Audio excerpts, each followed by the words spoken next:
Dans cette vidéo, je vais te montrer comment avoir des directs en boxe plus puissants, plus explosifs et surtout réussir à bien les placer. Intro!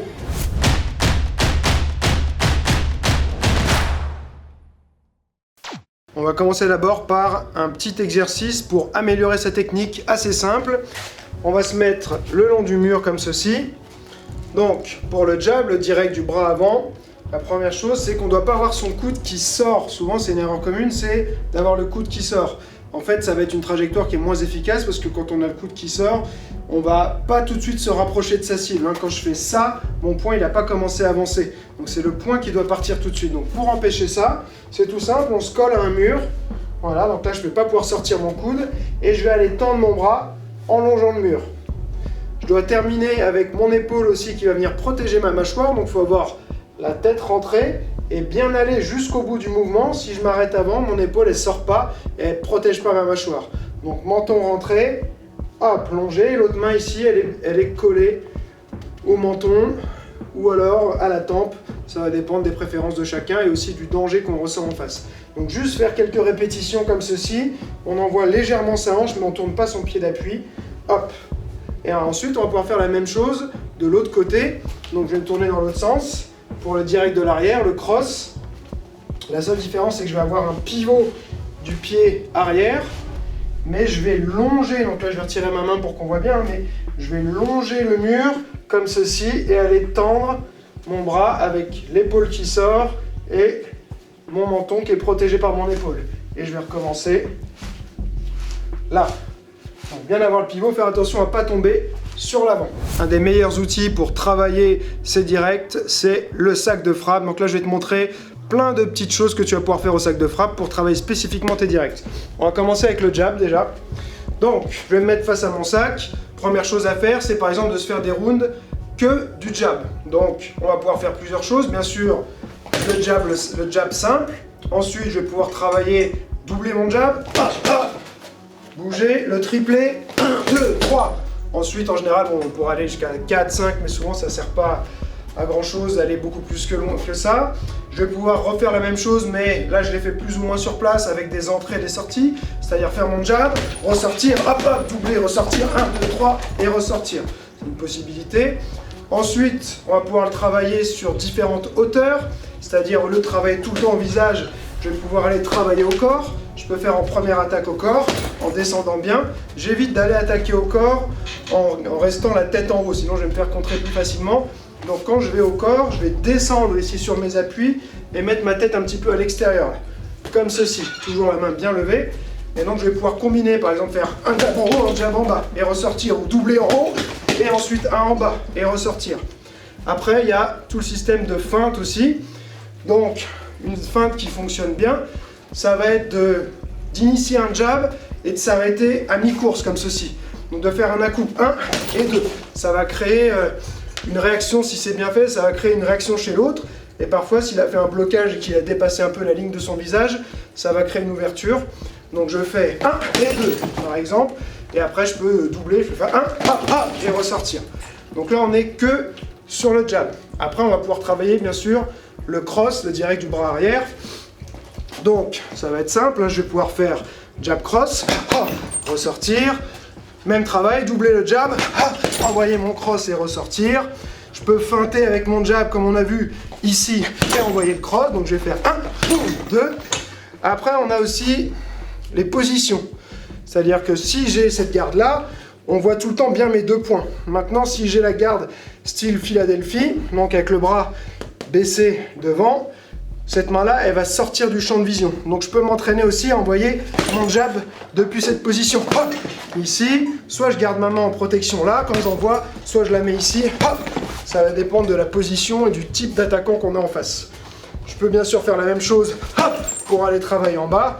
Donc je suis là, hop, et je vais travailler en bas. Après, on peut encore jouer sur sa position en changeant l'orientation de son buste. Là, j'ai mon buste qui est orienté par là. Parfois, je peux venir me mettre de ce côté-là pour provoquer un peu l'autre, mais ça va me faire partir mon jab d'un autre angle. Donc, je vais être ici, bouger hop, et rentrer, par exemple. Ça va me permettre aussi parfois d'exploser, c'est-à-dire que le fait d'être là, c'est comme si j'avais fait une légère rotation de hanche, et ça va me donner de la puissance pour avancer et tourner dans l'autre sens. et faire une sorte de gazelle jab. J'avais fait un tuto sur le gazelle punch, hein. Donc je vais être là, et je vais rentrer. Après, il y a tout ce qui est changement de rythme, travailler un jab, jab cross, jab jab, un cross. Je vais faire un jab, jab cross, ressortir, travailler sur les différents rythmes, mettre plein de petits jabs pour embêter, chercher l'ouverture sur le cross.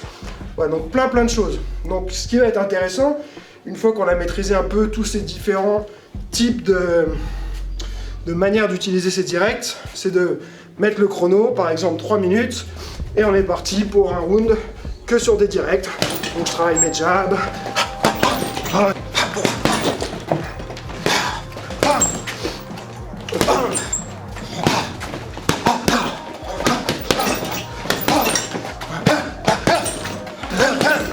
Voilà, je vais essayer d'intégrer un petit peu tout ce que je viens de dire dans un round. Ça va me permettre de travailler mon cardio et d'essayer d'être créatif sur mes manières de placer mes directs. On va voir maintenant deux types de pompes pour améliorer l'explosivité de ces directs. Donc ça va être des pompes où on va devoir garder les coudes serrés le long du corps. Première, c'est des pompes plio. On est en position comme ceci, donc on gaine bien son corps. Je rappelle, pour les pompes, ça ne doit pas être juste le haut du corps qui monte et qui descend, c'est l'ensemble du corps. Mais je vais donc descendre en accélérant et hop, remonter. Et à chaque fois, décoller les mains. Ok, donc ça, on n'est pas obligé de faire des séries très longues parce que le but, c'est de garder l'explosivité du mouvement. Donc si on fait des séries trop longues et qu'on voit qu'on commence à ralentir, on va inscrire un mouvement lent dans son corps et ce sera pas intéressant, ça va pas avoir un bon transfert ensuite dans nos coups de poing. Donc il vaut mieux faire des séries courtes, ça va dépendre bien sûr de chacun et de la forme qu'on a. Il y a des gens qui vont pouvoir faire des séries de 10 ou 15 en gardant de l'explosivité, d'autres qui vont être limités peut-être à 2 ou 3 répétitions. C'est pas grave, donc on va pouvoir progresser. À côté de ça, on peut faire un travail de pompe avec un programme adapté qui va permettre d'améliorer le nombre max de pompes qu'on est capable de faire et ensuite, comme ça, on pourra en faire davantage en plio. Mais voilà, donc il vaut mieux rester sur des séries courtes. Par exemple, si je peux en faire que 3, j'en fais 3. Je prends une pause de 30 secondes et je recommence. Et je peux faire, je sais pas, 5 séries de 3 par exemple, comme ça. Et derrière, on peut aussi faire du transfert au sac de frappe, c'est-à-dire faire ses pompes plio, se relever, on met ses gants et on fait des séries de direct, quelques séries de direct pour essayer de sentir ce qu'on a travaillé dans les pompes, dans les coups de poing tout de suite derrière. Deuxième version de pompe, ça va être plus ou moins la même chose, on pourra le faire de deux manières différentes.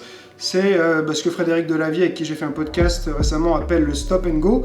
On va s'arrêter en bas pour cette fois pas utiliser l'élasticité musculaire, c'est-à-dire que quand on descend, c'est comme si on se préparait comme si on se chargeait pour renvoyer la force, et donc parfois ça peut aider. Donc c'est bien pour travailler la vitesse du mouvement et voilà, avoir des coups qui sont plus rapides. Mais pour travailler par exemple plutôt la puissance, on va retirer ça. Donc je vais me mettre en position de pompe, descendre jusqu'en bas, m'arrêter, je ne dois pas toucher le sol, et là exploser. Revenir, et à chaque fois je m'arrête en bas sans toucher. Et j'essaie d'exploser le plus vite possible en gardant toujours mes coudes serrés.